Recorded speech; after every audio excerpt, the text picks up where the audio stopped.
Goeiemôre broers en susters en kinders. Hartlik welkom in hierdie diens vanoggend, ons goeie Vrydagdiens. Ook aan mense wat ingeskakel is op ons uitsending, almal hartlik welkom. Ek sien hier's ook 'n klompie gaste by ons vandag, baie welkom. Dan, daar's lidmate van ander plekke wat aansoek gedoen het om saam met ons nagmaal te gebruik vandag. Julle het die nodige toestemming. Maar ons het ook so 'n bietjie gedink om te sê, ons vermoed dalk daar's van julle wat nie geweet het julle moet vooraf aansoek doen nie. So daarom sê ons, as jy begeerte het om nagmaal te gebruik, moet jy net seker maak dat jy belydenis 'n Christen is, dat jy glo in God die Vader, Seun en Heilige Gees, en dat jy belydenis gedoen het van jou geloof op een of ander manier. En dan wil ons graag beklemtoon dat alle nagmaalsgebruik, lidmate en nie lidmate, gaan gepaard met selfondersoek. Jy moet jouself ondersoek en sê, Here, neem ek met die regte gesindheid deel aan hierdie nagmaal. Geliefde gemeente, genade, barmhartigheid, vrede en liefde word julle geskenk van God ons Vader en die Here Jesus Christus deur die kragtige werking van die Heilige Gees.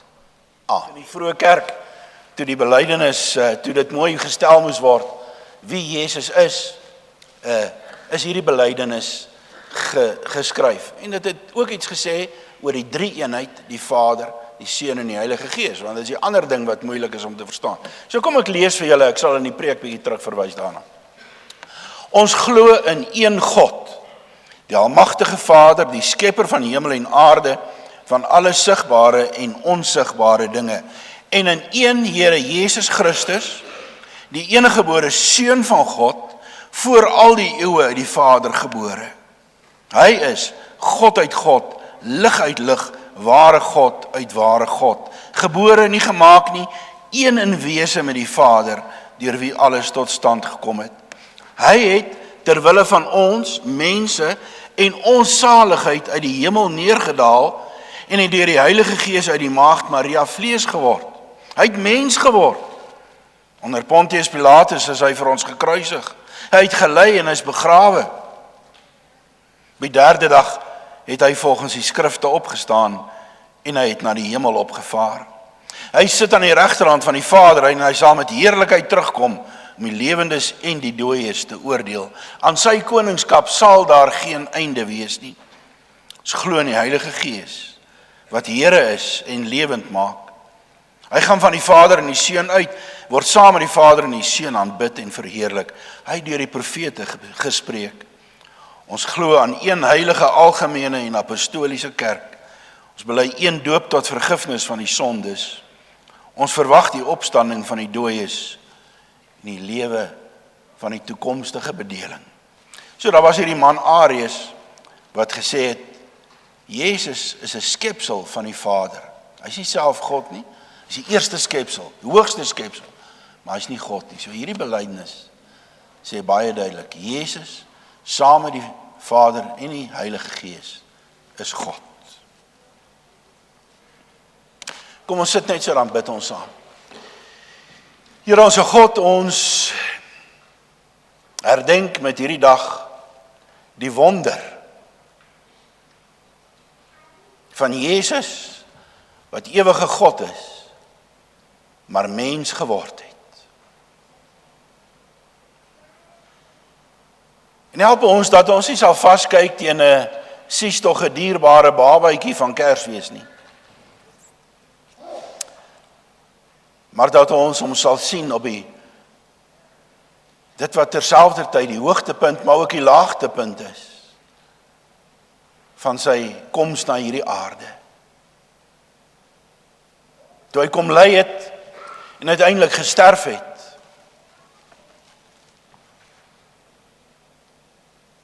En daarmee saam ons skuld, ons las gedra het, sodat ons ewige vryspraak kan hê. En later in die naweek sal ons ook die opstanding vier.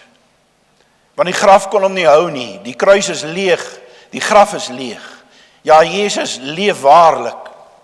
Hy regeer oor ons.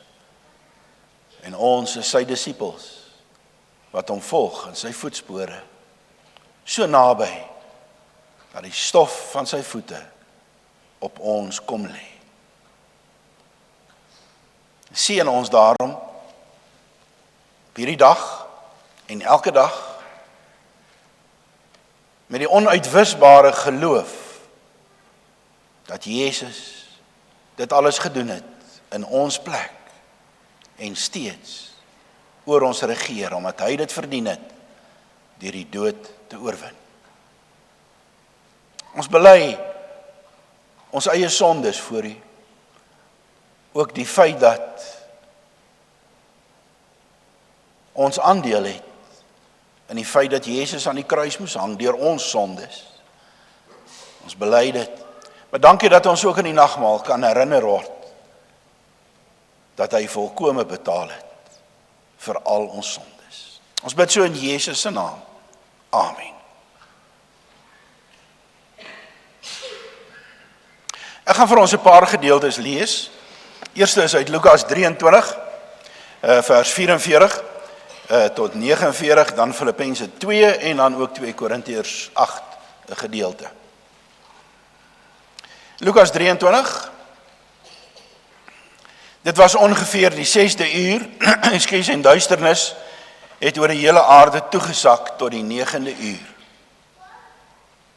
So Jezus hang aan die kruis, en toen op middag, het daar duisternis oor die hele aarde toegesak tot die 9de uur toe.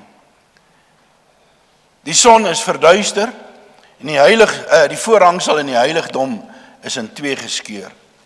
Met 'n harde stem het Jezus uitgeroep, Vader, in U hande gee ek my gees oor. Nadat hy dit gesê het, het hy sy asem uitgeblaas. Die centurion het gesien wat gebeur het en God geloof en gesê, waarlik, hierdie man was onskuldig. Die hele skare wat vir hierdie skouspel by mekaar gekom het en gesien het wat gebeur, het teruggegaan, terwyl hulle op hulle bors slaan. Die bors slaan is 'n teken van hartseer en rou. Al sy kennisse en ook die vroue wat van hom van Galilea af gevolg het op 'n afstand bly staan en hierdie dinge gesien. Dan Filippense 2:12 tot 18. Daarom my geliefdes, soos julle altyd gehoorsaam was, nie net in my teenwoordigheid nie, maar nou ook nog veel meer in my afwesigheid, hierdie woorde, werk met vrees en bewing aan julle verlossing. Want hy wat die gewilligheid en die optrede in julle bewerk, soos hy dit goed vind, is God. Daar het in die ou vertaling gestaan so iets, hy wil in julle wil om te werk en werk om te wil, is God. So, is vreemde woorde, maar nou vertaal, want hy wat die gewilligheid en die optrede in julle bewerk, soos hy dit goed vind, is God. Doen alles sonder kla en teenpraat, sodat julle sonder blaam en onskuldig kan wees, kinders van God, smetteloos, te midde van 'n krom en ontaarde geslag. Julle skyn onder hulle, soos sterre in die heelal, deurdat julle vashou aan die woord van die lewe. Op hierdie manier sal julle op die dag van Christus my rede tot roem wees, sodat ek nie vergeefs gehardloop en my vergeefs ingespan het nie. Maar al word ek ook as drankoffer uitgegiet oor die offer en bediening van julle geloof, verbly ek my, ja, ek verbly my saam met julle almal, verbly julle ook, ja, verbly julle saam met my, wees bly saam met my, sê. En dan 2 Korintiërs 8, gevolglik het ons Titus sterk aangemoedig om, soos wat hy hierdie genadewerk reeds begin het, dit ook so by julle te voltooi. Ek sal dit verduidelik in die preek. Soos julle nou van alles oorvloed het, geloof en welsprekendheid en kennis en alle ywer en die liefde, wat deur ons toedoen onder julle is, sorg dat julle ook in hierdie genadewerk oorvloedig is. Ek sê dit nie as 'n opdrag nie, maar om aan die hand van ander se ywer die egtheid van julle liefde te toets. Want julle ken die genade van ons Here Jesus Christus, dat hy wat ryk was, terwille van julle arm geword het, sodat julle deur sy armoede ryk kan word. Ek gee my mening hieroor, want dit strek tot julle voordeel. Julle wat reeds 'n jaar gelede begin het, om nie net te doen nie, maar dit ook te wil doen. En dan hierdie woorde, voltooi dan nou ook die taak, sodat net soos julle bereidwillig was om dit te wil doen, julle ook bereidwillig sal wees om dit te voltooi uit wat julle het. Want as daar bereidwilligheid is dit aanneemlik volgens wat 'n mens het, nie volgens wat jy het nie. Dit beteken nie dat ander verligting kan kry en julle swaar kry nie, maar wel dat daar ewewig sal wees. Julle huidige oorvloed vul hulle tekort aan, sodat hulle oorvloed weer julle tekort kan aanvul. En daar so ewewig kan wees. Soos daar geskryf staan, die een met baie, het nie veel gehad nie, en die een met net 'n bietjie, nie te min nie. Kom ons sit net so en dan sluit ons die oë. Ons Vader in die hemel, ons dankie vir dit wat ons kon lees, dit wat ons vandag onthou, en dit wat ons vandag ook as ons belydenis vorentoe vat in ons lewens. Wees deur u Gees teenwoordig, sodat ons nie net sal hoor nie, sal verstaan en sal gaan doen wat u ons beveel. Ons bid so in Jesus se naam. Amen. Broers en susters, ek herstel nog 'n bietjie van bronchitis, soos ek af en toe hoes en proes, vergewe maar. So,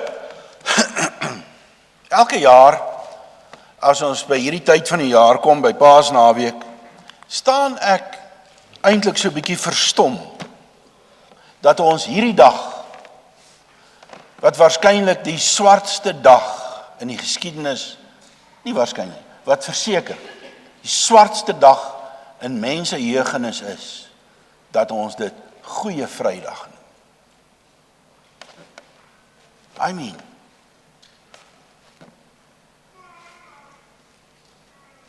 in die geskiedenis, moderne geskiedenis, was daar nou al 'n paar keer Vrydag wat genoem was Black Friday, Swart Vrydag.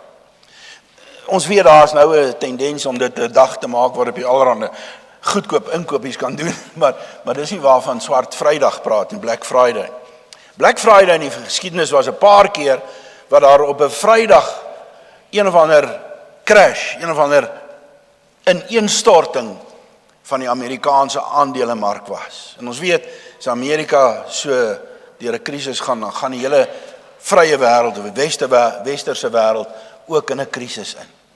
So Black Friday is wat daai dae, wanneer die Groot Depressie begin het, of wanneer die hele wêreld se ekonomiese magte eintlik uitmekaar geval het.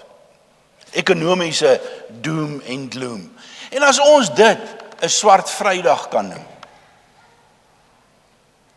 maar ons noem hierdie Vrydag Goeie Vrydag. As 'n finansiële ramp swart is, wat dan van hierdie dag waarop ons verlosser, ons saligmaker, aan 'n kruis gaan hang het? Hoe kan dit goed wees?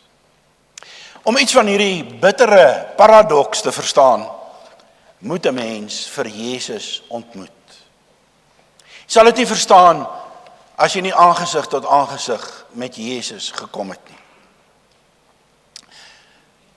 Ons het iets daarvan gelees in die belydenis van Nicea, wat oor Jesus sê, wat oor Christus sê, een Heer, Jesus Christus, die eniggebore Seun van God, gebore uit die Vader, God uit God, lig uit lig, waaragtige God uit waaragtige God, verwek, nie gemaak nie, een in wese met die Vader, deur wie alle dinge ontstaan het. So wie is Jesus? Jesus is self ewige, waaragtige God, onveranderlike, almagtige Here. En as sulks woon hy in die hemele in ontoeganklike lig. Hy het volmaakte koinonia met die Vader en met die Heilige Gees. Dit is 'n eenheid in die drie eenheid wat so volkome is, dat hulle niks en niemand anders nodig het nie. Jesus word deur die engele aanbid, sy lof word besing deur die engele en leerskares van die hemel. Hy is selfgenoegsaam, hy is die woord, staan daar. En tog, as een van die persone in die Godheid, was hy ook betrokke by die skepping van alles en ook van die mens. Hy was teenwoordig Alles het deur hom tot stand gekom. En al woon hy in hierdie ontoeganklike lig en eer en glorie, neem hy dit op homself om iets te doen om sy gevalle skepsele te red. Daar is niks wat hom dwing nie, jy moet dit verstaan. Daar is niks wat hom dwing nie. Niemand by wyse van respekvolle spreuke sê vir Jesus, daarso, nou gaan jy aarde toe gaan en gaan sterf vir mense nie. Hy doen dit uit eie vrye wil, sy eie keuse. Ons belyden in Nicea, wat terwille van ons, die mens, en terwille van ons saligheid neergedaal het uit die hemel, vlees geword het deur die Heilige Gees, uit die maagd Maria, mens geword het, wat selfs vir ons gekruisig is, onder Pontius Pilatus gelei het, begrawe is. So wie is Jesus? Is God. En tog besluit hy om na hierdie aarde toe te kom. Ons lees in Filippense 2 vers 6 volgende. Hoewel hy in die gestalte van God was, het hy die gelykheid aan God nie beskou as iets waarom om hom aan vas te klem nie, maar hy het homself daarvan leeg gemaak deur die gestalte van 'n slaaf aan te neem en aan mense gelyk te word. Toe hy in die vorm van 'n mens verskyn het, het hy homself verneder, deurdat hy gehoorsaam geword het tot die dood, ja, die dood aan die kruis.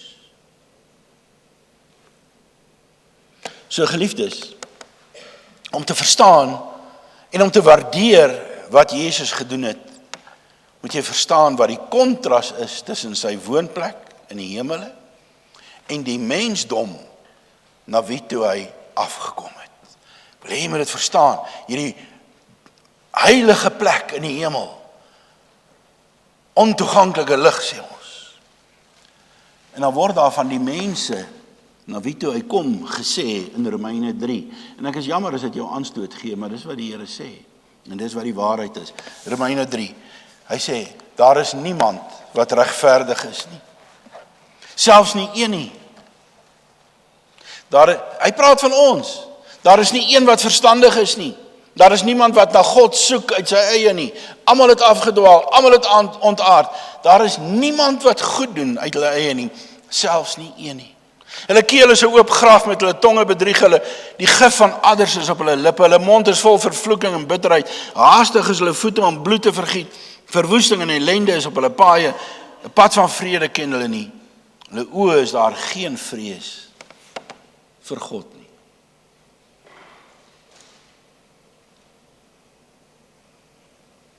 Jesus, God,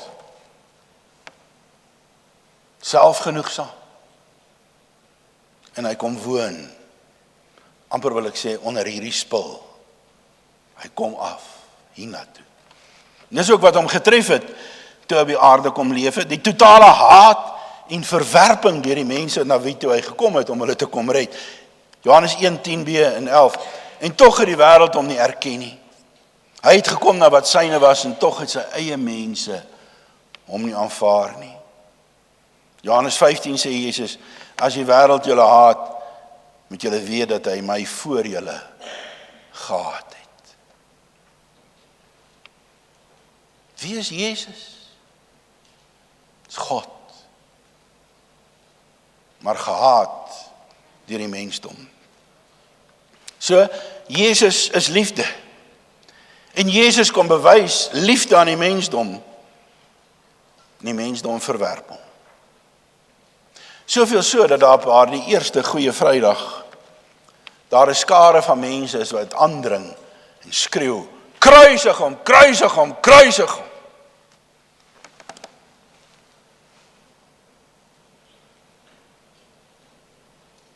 Hulle na wie toe hy gekom het, om hulle die ewige saligheid te vergee.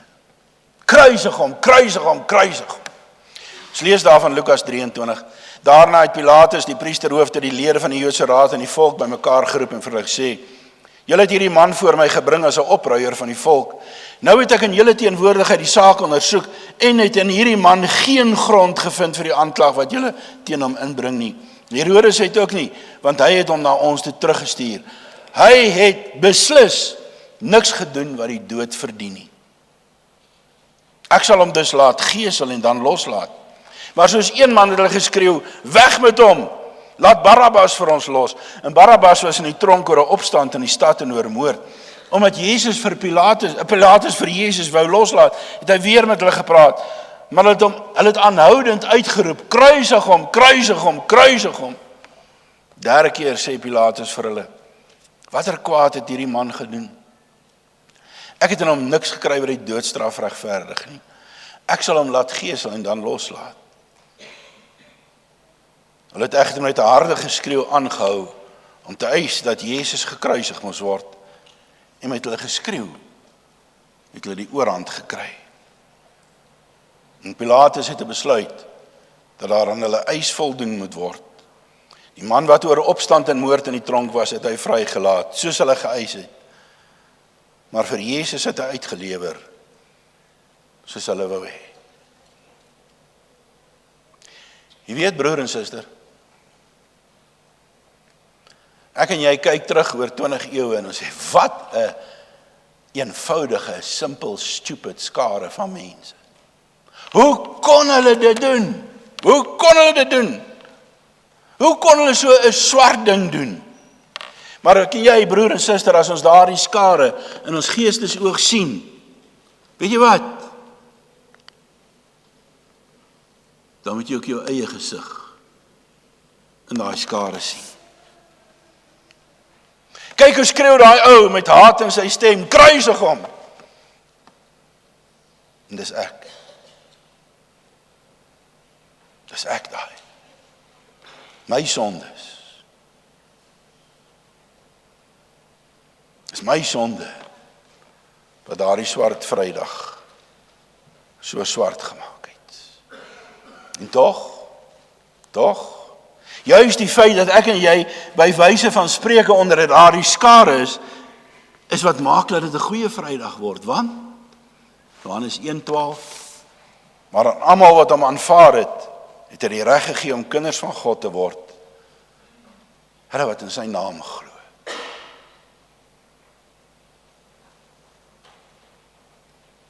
So, genadiglik, na daardie swart dag, het van daardie einste skare die genade van geopende oë ontvang.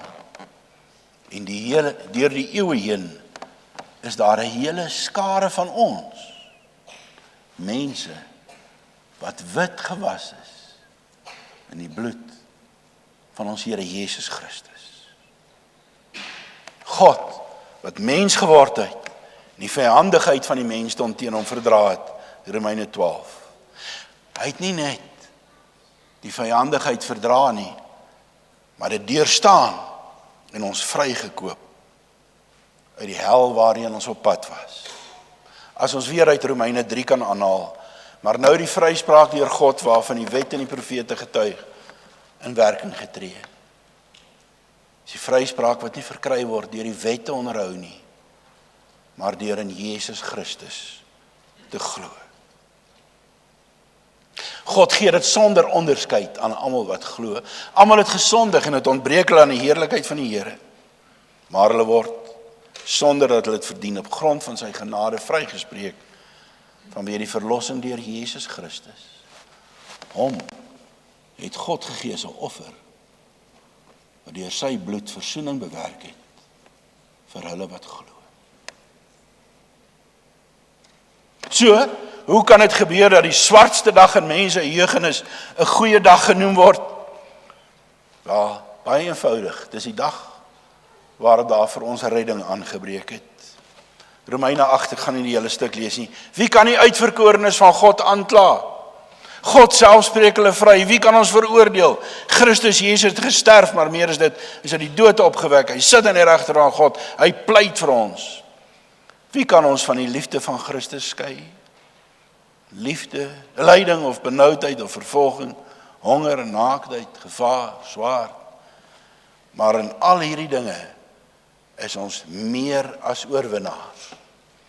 In Grieks staan daar hyper oorwinnaars. Ons is hyper oorwinnaars. Ons is op 'n hoër plek as wat ons vroeër was. Maar geliefdes, as ons dit nou alles gesê het, hoop ek ook jy die tema van die preek daarom raak gesien, voor ons begin het. Ek is 'n disipel, want ek weet hoekom Goeie Vrydag goed is, en nie swart nie. Hoekom word hierdie dag 'n goeie dag genoem, en nie 'n swart dag nie? Wel, omdat ek dit weet, hoekom, ons het dit nou net gehad, daarom is ek 'n disipel. Dis die tema van die preek.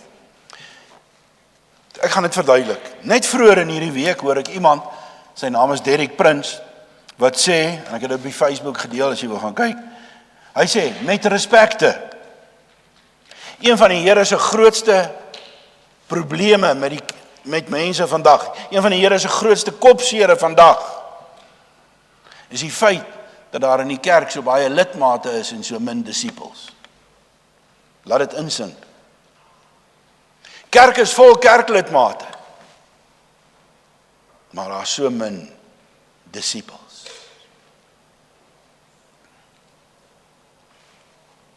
Sê Prins, God het ons nie geroep om kerklidmate te gaan werf nie.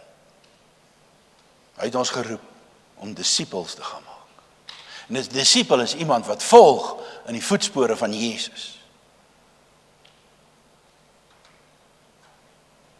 Jy sien, as 'n mens werklik deur die Here aangeraak is, as jy werklik verstaan wat op Goeie Vrydag gebeur het en Paasondag, dan is jy 'n nuwe mens, jy's wederbaar.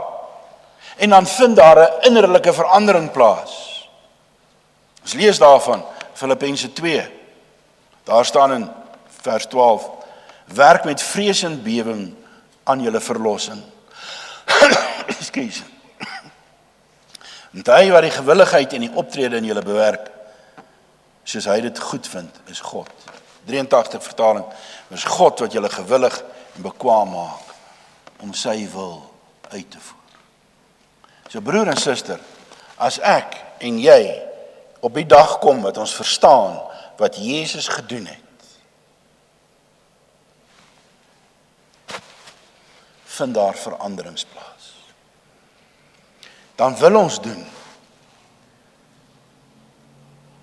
wat God se wil is. Jy sien,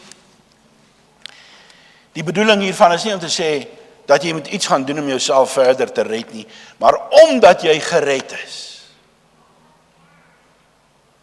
het jy 'n nuwe lewe. Onder die Heilige Gees verander jy en word jou lewe verander in een van disipelskap. Om Jesus te volg. God stel jou daartoe in staat. Jy kan, jy wil selfs. Is dit so? Doen jy dit, broer en suster? Dis die vraag wat hierdie Goeie Vrydag aan jou vra. As jy Jesus in die oë gekyk het, is jy 'n disipel? Is dit sigbaar? Nou ja, soos ek nou maar geskryf het daarso aan die preek, en ek sien my eie gesig onder daardie skare, toe besef ek, as ek hierdie vraag vra, dan moet ek ook aan myself dit vra. Ek skreeu saam, kruisig hom, maar braamkreer, is jy kerklidmaat, of is jy disipel? Waaroor gaan dit vir jou? Want as ek disipel is, dan leef ek met selfbeheersing, en ek bevredig nie meer die ou mens en sy drange nie. So broer en suster, ek kan nie vir jou antwoord nie. Antwoord maar vir jouself, eerlik voor die Here, hy ken ons harte.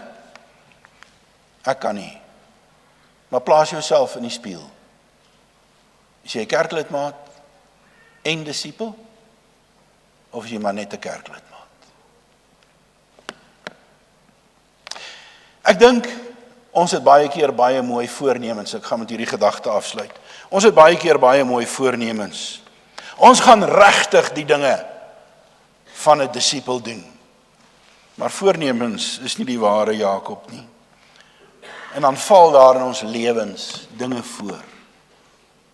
Dis hoekom ek gelees het uit 2 Korintiërs.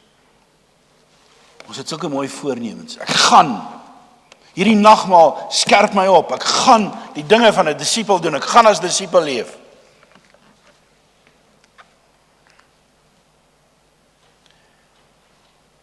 Twee Korintiërs vertel van, waarskynlik omtrent in die jaar 46 na Christus, was daar 'n geweldige droogte in die Levant. Levant is die ou Midde-Oosterse dele, daar waar Israel, Judea, Syrië, daai gedeeltes is. Daar was 'n geweldige droogte. Maar in daardie tyd het die kerk, die Christene in Jerusalem verskriklik swaar gekry. En die kerke dwars oor die destyds bekende wêreld het 'n kollekte gehou, 'n insameling om te stuur vir die Christene in Jerusalem. 'n Kollekte. Hulle het gesê ons gaan ons disipelskap prakties uitleef deur hierdie kollekte. Maar toe gebeur daar mos nou in Korinte 'n klomp dinge. Die ouens in Korinte, toe hulle hoor daar so 'n kollekte, sê hulle ja, ons is in. En toe gebeur daar 'n klomp dinge. En daar kom onmin, wil ek amper sê, Paulus moet hulle aanspreek oor 'n klomp sondes wat vasgeval het in die gemeente. En daar is besoeke, daar is briewe, daar is gesandte, daar is onmin, daar is geweldige, ek kan amper sê rusie met Paulus, wat hulle aanspreek. Daar is lidmate wat so kwaad is, dat hulle kan slange vang. En in daai hele proses, bly die kollekte agterweë. In die tyd wat 2 Korintiërs geskryf word, is al die sake nou min of meer uitgepleis. En nou sê Paulus vir hulle, onthou julle het gesê, julle gaan die disipellike ding doen.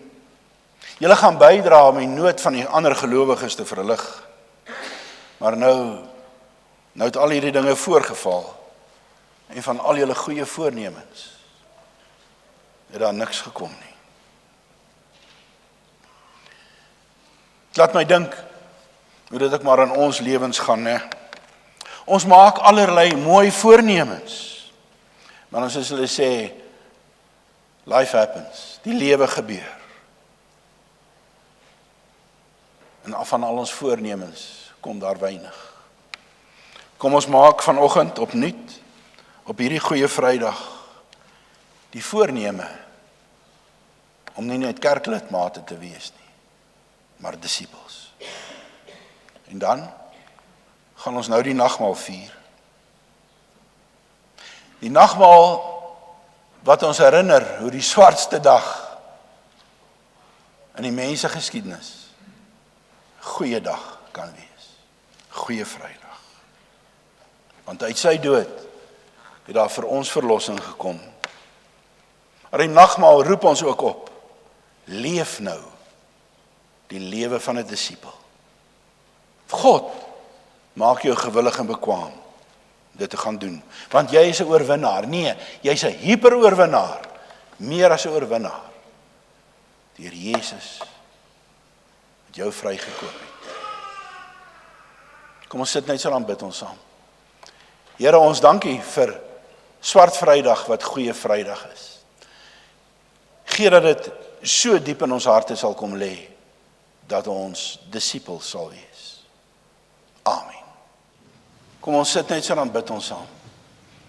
Ons Vader in die hemel, ons dankie vir hierdie geleentheid om te onthou wat gebeur het by Swart Goeie Vrydag. Seën die wete aan ons harte. En dankie dat ons hierdie nagmaal kan vier om te onthou hoe lief U vir ons is. In Jesus naam. Amen. Geliefdes, verhef nou julle harte tot die Here Jesus Christus, ons voorspraak aan die regterhand van die Hemelse Vader. Wees verseker dat die Heilige Gees julle net so seker met Jesus se liggaam en bloed voed, as wat julle die tekens van brood en wyn tot sy gedagtenis ontvang. Die brood wat ons breek, is ons gemeenskap met die liggaam van Christus. Neem, eet daarvan, onthou en glo dat die liggaam van ons Here Jesus Christus verbreek is tot 'n volkome versoening van al ons sondes.